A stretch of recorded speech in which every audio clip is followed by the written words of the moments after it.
ایک بھائی نے کویسچن کیا کہ خاتون ہیں 42 ایئرز اولڈ ہیں، 42 سال ان کی عمر ہے اور طلاق یافتہ ہیں، تو کیا یہ اپنا نکاح اپنی ہی برادری میں اپنے جیسے برابر کے لوگوں سے بغیر ماں باپ اور اپنے بھائی بہنوں کی اجازت کے کر سکتی ہیں یا نہیں؟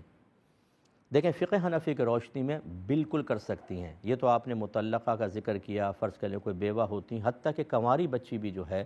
جو عاقلہ بالغہ ہو، وہ فقہ حنفی کی روشنی میں اپنا نکاح اولیاء کی اجازت کے بغیر از خود کر سکتی ہے۔ میں شرعی حکم بیان کر رہا ہوں، بار بار میں کہتا ہوں کہ ترغیب نہیں دے رہا ہوں، لیکن شرعی حکم یہی ہے۔ سب کو اپنے ماں باپ کی اجازت کے ساتھ ہی کرنا چاہیے اور ان کی نالج میں رکھ کے کرنا چاہیے، لیکن بہرحال چونکہ اب شرط بس یہ ہوتی ہے کہ لڑکی از خود اپنا نکاح کرے، تو کسی ایسے سے نہ کرے کہ اس سے نکاح کرنا کسی بھی لحاظ سے اس کے اولیاء یعنی سرپرستوں کے لیے باعث شرم و عار ہو۔